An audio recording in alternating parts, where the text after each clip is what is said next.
Hey, race fans, this is Tailgating with Eric's podcast, and we're live here on the show. We're recording it live on the camera and everything. So we just want to, let you guys know that we're got the Sparky Superfans on back on for a recap. And we got Kirk Thomas, the Eke Sparky, and Brian Dinello are all co-founders of Sparky Superfans, a NASCAR journey that focused on fans' perspective on the race weekends. Yeah, these guys are crazy. They went to every 2025 NASCAR Cup Series race. They attended all 38 of them. They traveled over 42,370 miles. They spent 712 and a half hours on the road, visited 23 short tracks along the way also. So welcome, guys. Let's give them a round of applause. Hey, thanks for having us. Yeah, excited to be here. Thank you so much. Yeah, we're glad to have you guys on the show back here again, So we're just appreciate you guys coming back and doing a recap of your whole week. Your whole year.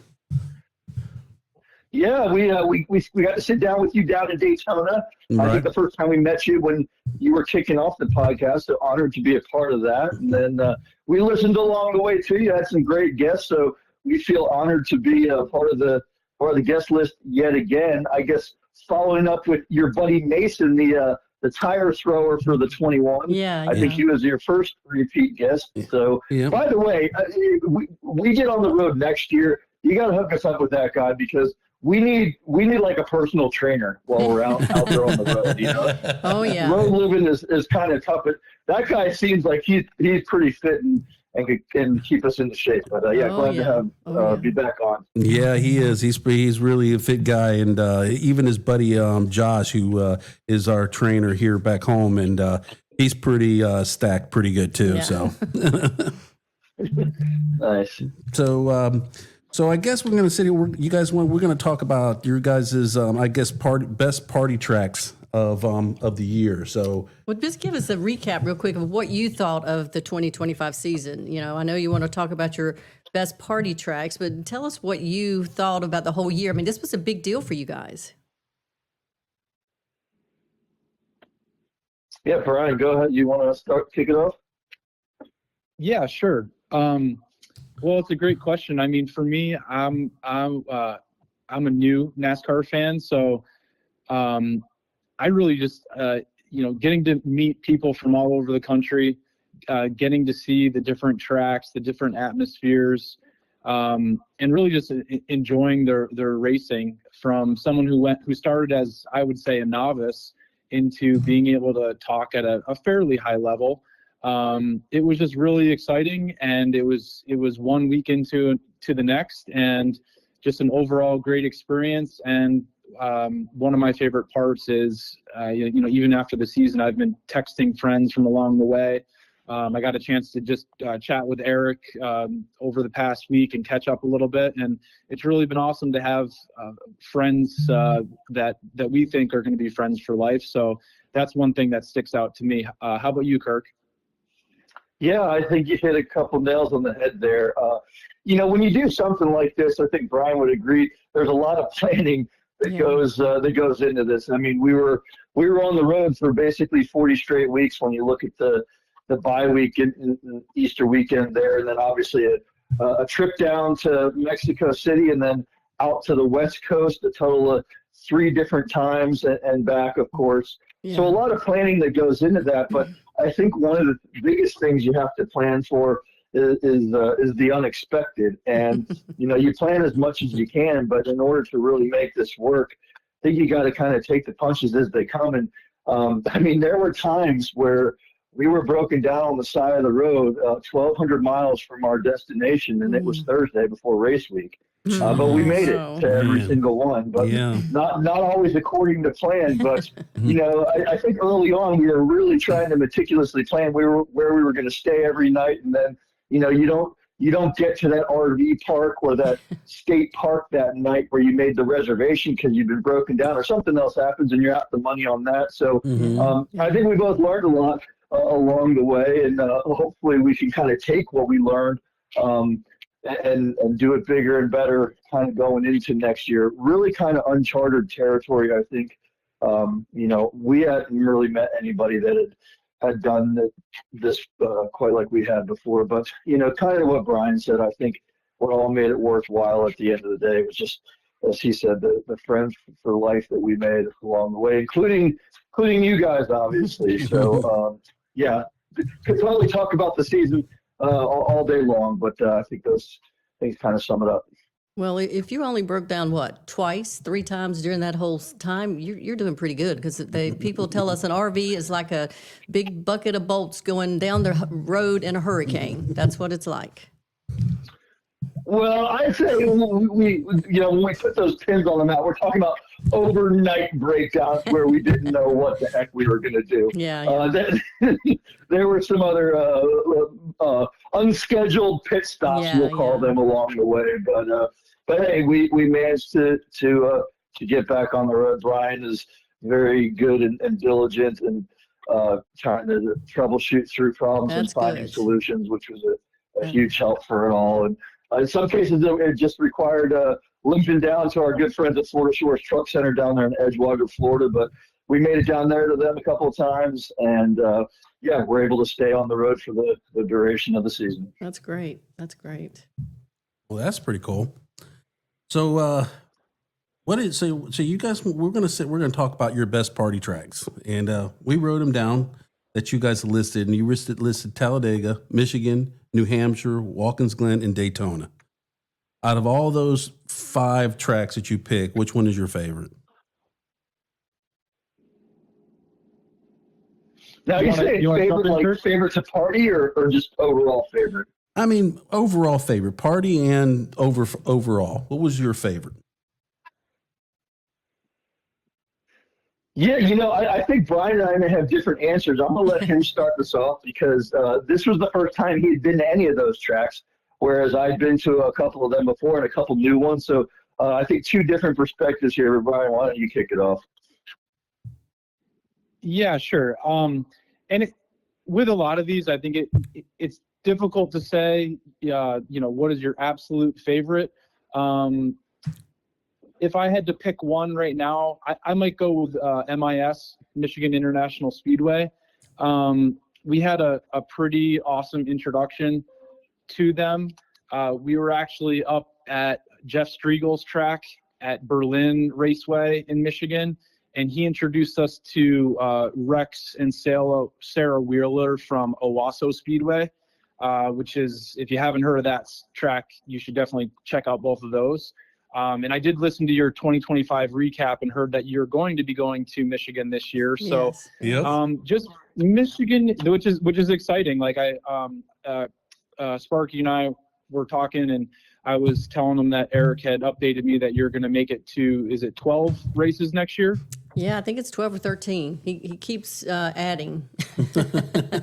Right. So we're nothing wrong with that. Yeah, that's right. And so Michigan was pretty unique for us. I would say out of all the tracks we went to, the infield at Michigan is one of the best. It's got energy is everywhere. There's a party atmosphere everywhere. There's a lot of like a kind of like a walk around, meet new people vibe to it. Okay. People have their backpacks filled with beers and drinks. Sparky and I are Busch Light drinkers, so we had those stocked up. There's a lot of tailgate bars. Our neighbors grabbed me one night, and they said that it was actually during the day at first, but there was a pub crawl, and everyone met up at I think it's called the Corrigan Infield store, and there was a theme of being pirates. So everyone's walking around, nice. And I wrote down that's definitely something I would recommend. So our friend Kelly Weeks and her husband Chris said that I guess every year it's a different theme. So they brought me over, and there's a bar called Duncan's Dive, and the girl that sets it up, her name's Ann Smith, and just super nice, super down to earth.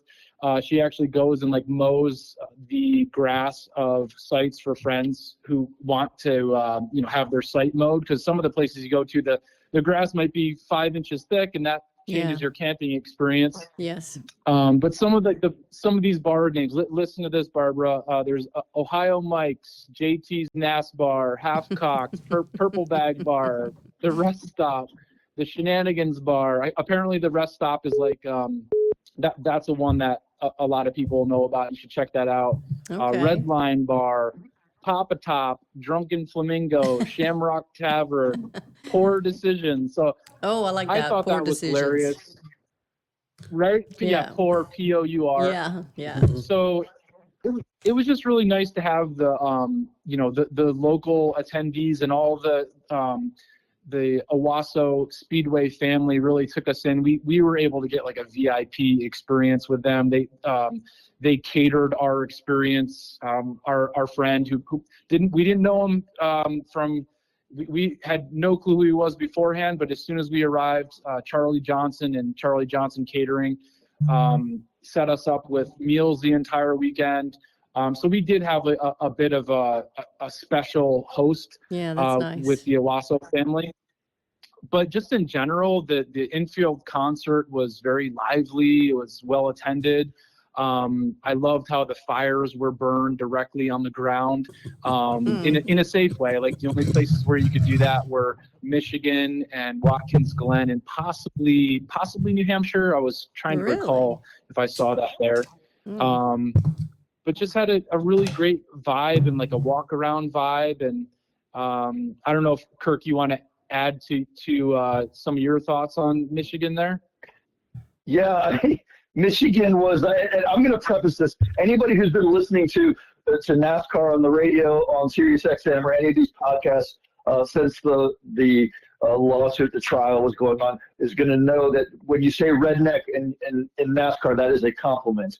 So just preface it by saying that, like, I was not expecting so many wonderful rednecks up in Michigan. It's the first time I had ever been up there. But man, I mean, it's literally like if you were to take Talladega Lights and plop it in the middle of Michigan, that's exactly what you run into in the infield of Michigan International Speedway. So, not one that people always really talk about. Yeah. But people who have been there are never going to stop talking about it. And I think, to Brian's point, that's kind of where we are with that. So, he did a good job of rattling off the bars. I mean, the other thing I'll say about Michigan is the number of school buses in the infield there. More school buses than I've ever seen in one. Well, put it this way: that aren't taking kids to school in one concentrated area at one time. People are living in for the weekend. Daytona has more swimming pools than any place I've ever seen. Yes. And Michigan has more school buses than anyone I've ever seen. So I think that kind of sums it up for Michigan. And of course, the weather up there, it was a little rainy the first day, but perfect weather in the middle of summer up there in Michigan. And obviously, you have all the manufacturers up there.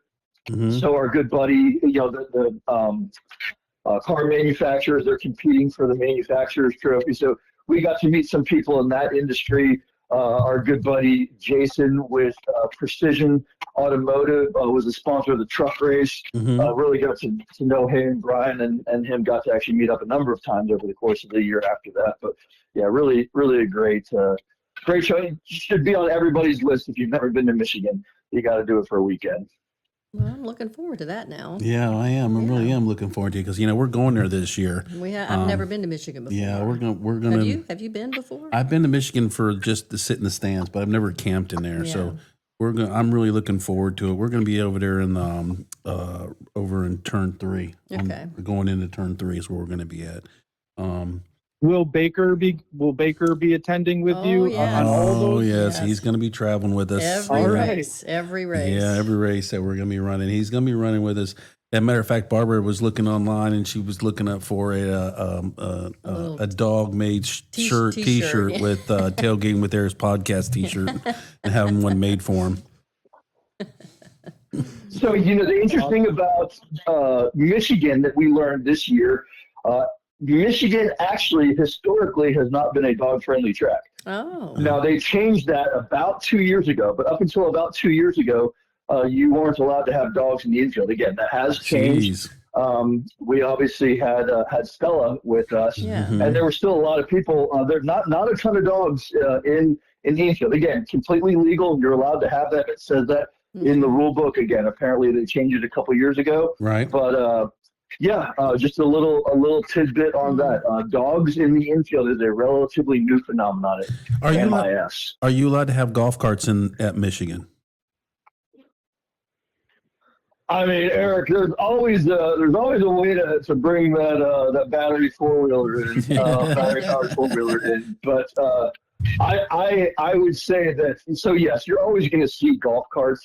Mm-hmm. I think that is that one aligns with most of them, that you're going to need some kind of special ADA or pre-clearance on that, because there were not a ton of people driving around on golf carts like you do see at some of these other ones that are a little more golf cart friendly. Yeah, because when we, I know at Charlotte, they won't allow you to have golf carts in there. You can't have no golf carts in there at all. Even if you're handicapped, you can't have them. Yeah, the majority of them, I would say, are like that. And again, I think it's just it's a safety thing, and especially on Sundays, the teams have their drivers that they need to be taken around to the appearances and stuff like that. Mm-hmm. So they're the ones that really need to be on golf carts. And I mean, we've seen in some cases where we got pretty, not ourselves, but we've seen some pretty close calls with, we'll just say, people that shouldn't be driving golf carts. Yeah. Kind of have a near miss with a guy who's about to suit up for 500 miles coming from one appearance to the other. So a little bit of rhyme to the reason on some of these. Not all these footprints are huge the way that a Talladega or a Daytona are. Right. Yeah. Right. Mm-hmm.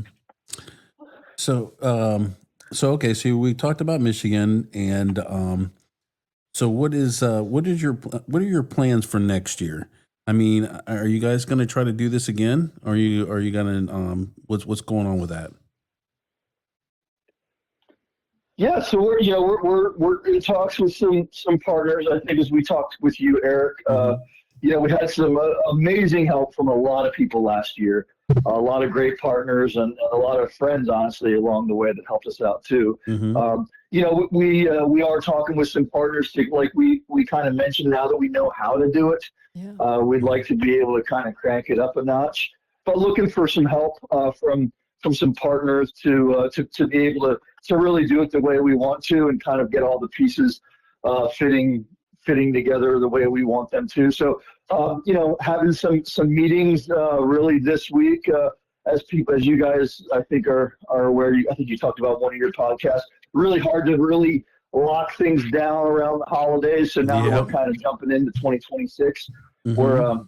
We're re-engaging with some of these conversations. So hope to be able to put something together to share with people here soon. But we'd love to be able to take this show on the road again, I think. Yeah. Yeah, I know. Like, we're doing the same thing. We're really looking, like, we're doing 14 races next year so far, and we'd like to do some more, but we're looking for sponsorship too. We've already landed one, so we got Coldwell Banker. Yeah, you're Coldwell Banker folks, right?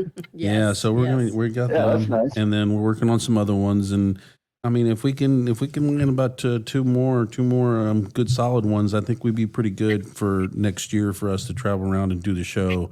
I'm really looking forward to doing the show on the road next year, and really interviewing people like you guys and other At the people track. at the track, and finding their perspective, why they love their track so much, and because most of the time the people you meet at all those different tracks, so they're pretty much they're locals. They're pretty much people who come to the same race every year, and they pretty much know that track in and out. And those are the kind of people I want to talk to and find out why they love their track so much. Yeah.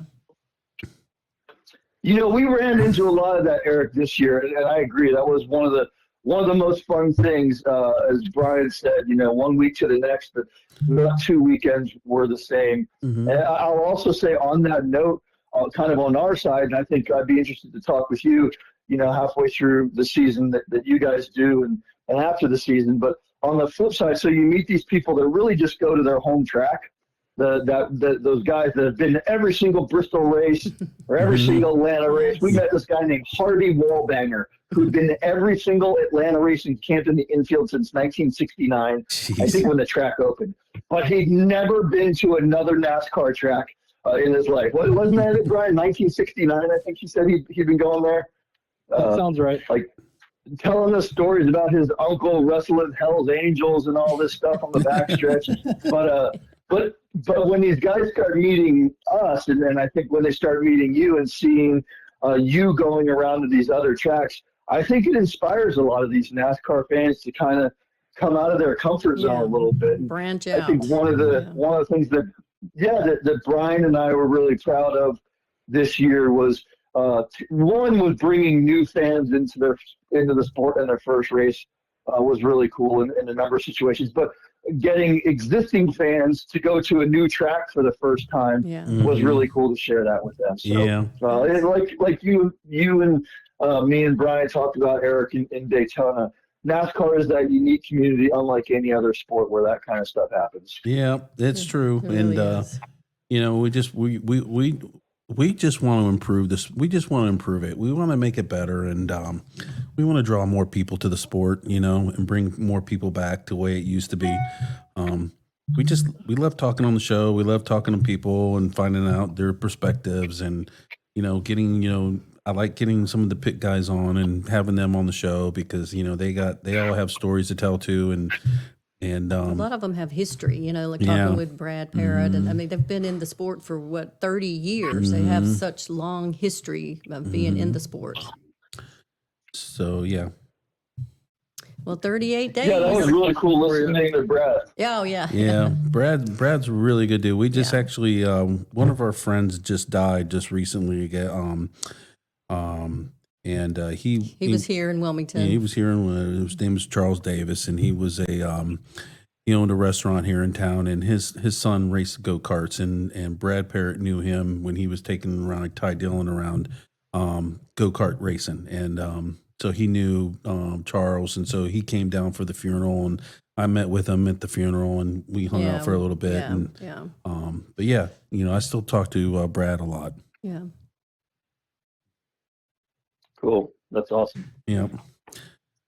So then sorry, go ahead. Go ahead. No, you go ahead. I was going to jump in just to make sure we covered it because I think it was just, for me, one of the most surprisingly awesome weekends of the year, and that was New Hampshire. It was in the playoffs this year, so later on in the season.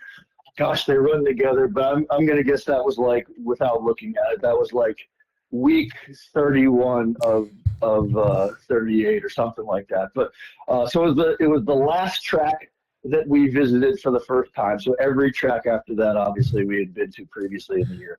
Yeah. But I have got to say, again, not a track that a ton of people talk about, but the people who have been there can't talk enough about it. And that was New Hampshire, at least for me. The French-Canadian contingency that they have up there is just incredible. The people up there, super welcoming. I never had the best experiences in New England growing up. A lot of those was probably because I was a Steelers fan going to a Patriots game or Penguins fan going to a Bruins game. I get it. Yeah. But, I mean, the hospitality that we had up there in New England was right up there, top 5 of the year. And I got to say, our friends north of the border, they showed up and they showed out. And my opinion, which isn't worth anything, those guys are deserving of a Cup Series race up there in Canada. Really? Sooner than later, because those fans, again, just wasn't expecting it. There were French Canadians kind of camped all around us. 4 guys were actually camped out in this 1972 Volkswagen bus. They drove down from Quebec. Had some other friends. Philippe, we actually met him in Daytona. He connected with us again up there. So these people are talking to you, and then they turn around and talk to each other in French, and then you don't know what they're saying. They laugh, and they turn around and talk to you. So you don't know if they're like making fun of you or if they're like translating a funny joke that you said. but it doesn't matter because we're all there for the same reason. But New Hampshire was real. Oh, and the showers there. The showers there have got to be the cleanest on the circuit for anybody who's interested. Really? In that. Nice. New Hampshire, not exactly the straightest line between any 2 points to get to New Hampshire. Yeah. It's like, I think they say on the way to Canada, just stop and make a left or make a right, depending on which they're going. But if you get a chance to put that in your schedule, I would guarantee you that New Hampshire is one you're not gonna. It's on my bucket list. It's one of the tracks I really want to go to. So I really like to go up there and do that race. I can't remember when it's on the schedule this year. I can't remember what day it is, but I think it might be a conflict when we're going to be heading out west. I'm not sure, but we'll look into it. But that's one of the ones I really want to go to. Who has the best fan zone? I like the fan zones. Who has the best of all the tracks you went? Yeah, that's a great question. I think there's like different categories of them. From my perspective, the Speedway Motorsports, the SMI tracks generally do a little bit better job than the NASCAR tracks as far as overall fan zone. Like there were trapeze artists at the one at Texas Motor Speedway. Atlanta Motor Speedway had walruses, in the fan zone. But I'd say, if I had to pick one, which it is a NASCAR track, the whole fan experience that you have at Talladega is just pretty amazing, especially if you do the add-on and do the garage experience. That's my favorite. And then Daytona is, what's that? I said, that's my favorite is Talladega. Mm-hmm.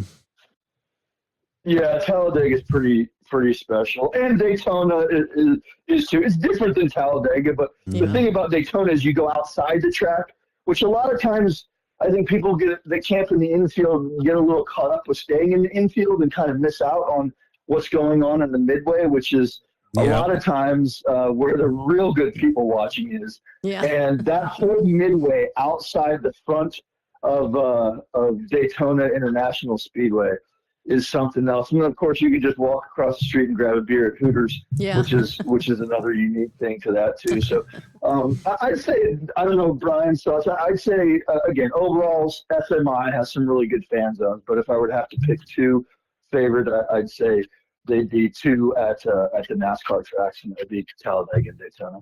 One of my favorite things is it's going to be at Daytona. I love going to Daytona 500. Daytona 500 is the mecca of all the races.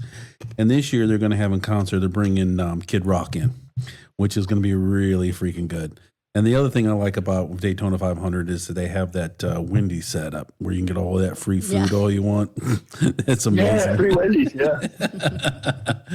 But it's today's day and age, you don't expect much free anything, right? But you can get it there. Yeah. All day long. All day long, man. It's just you go in there as many times as you want. You keep on going back. A lot of these places they give you like a wristband that they punch a hole in so you can't come back. But there's no stopping at the Wendy's in Daytona. Well, let me tell you something. After the Daytona 500, I don't eat at Wendy's for the rest of the whole year.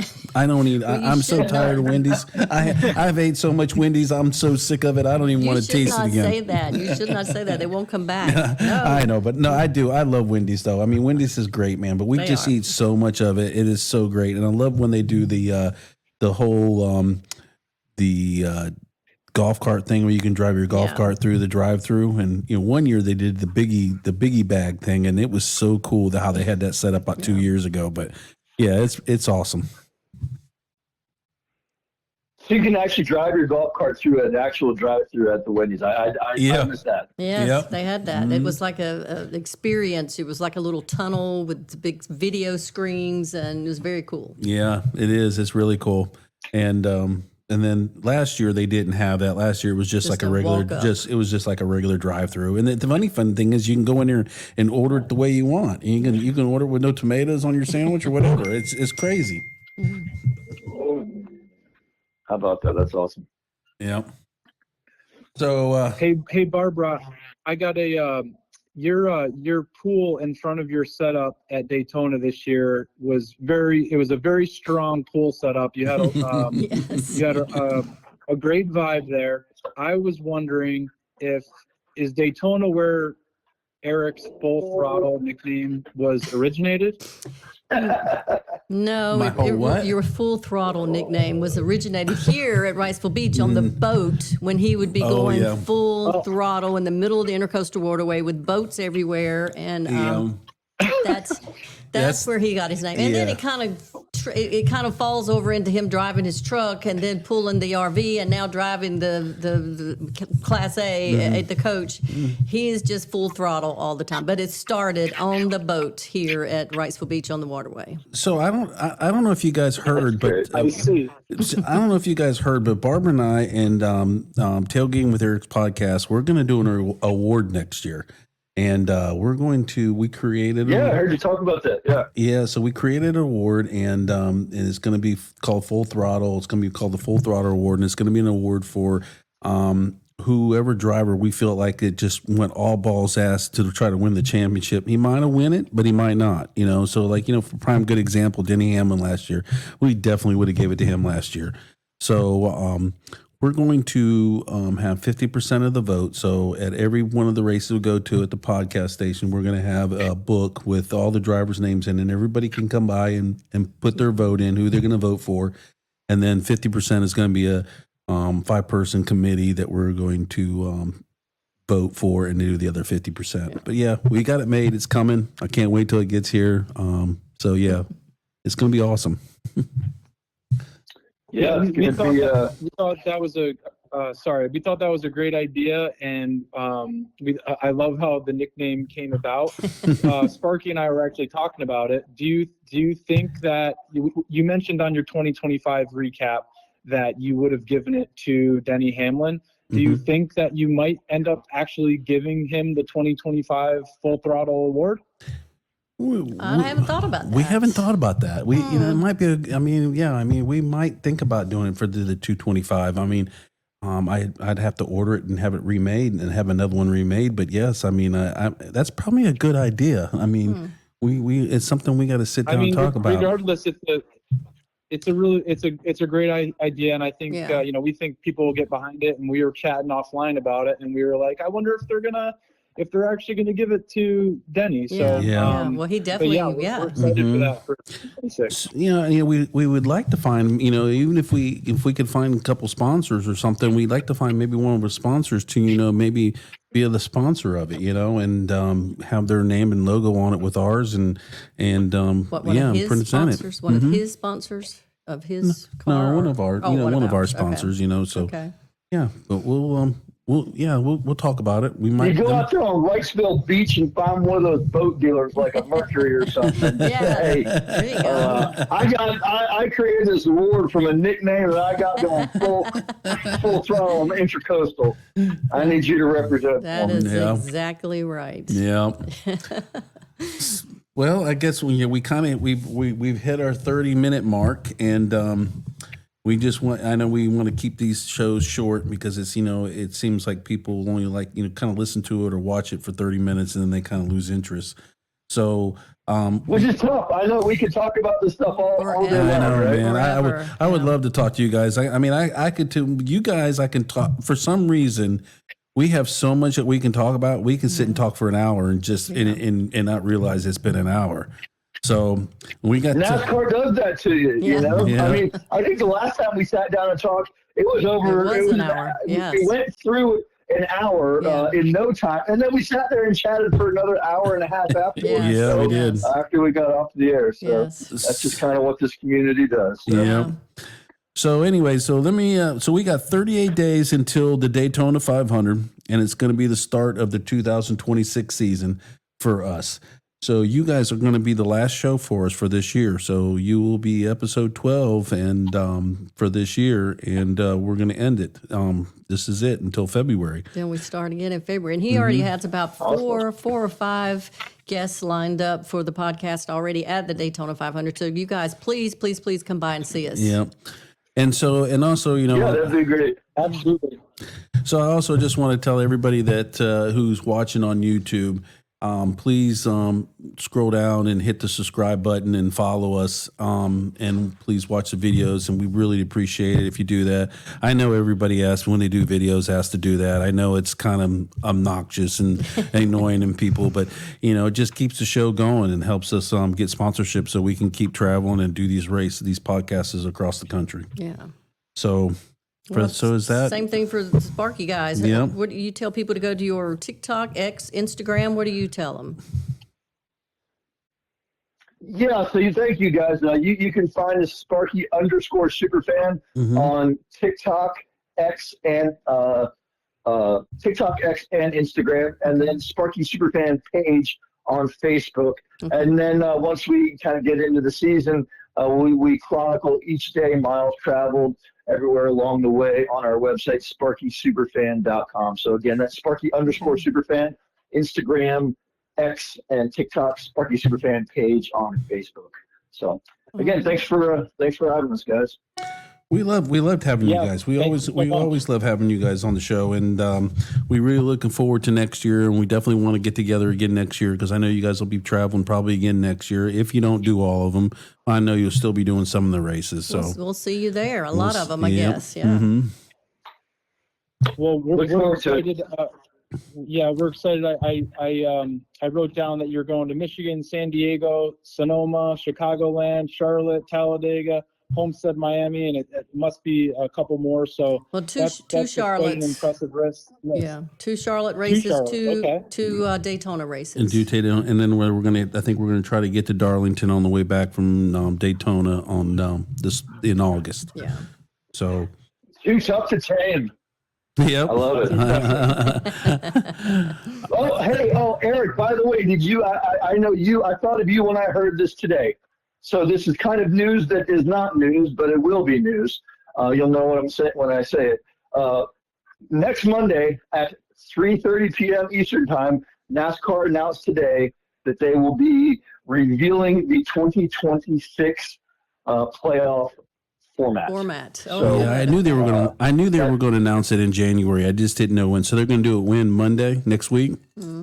Monday at 3:30. So I know you have never been shy of your opinions on how that's going to go. So I'm sure you will be sitting by SiriusXM radio listening to Dave Moody as he delivers the news in real time. The new playoff format. Good. All right, so Dave Moody's going to do it on SiriusXM NASCAR radio, right? That's right. All right.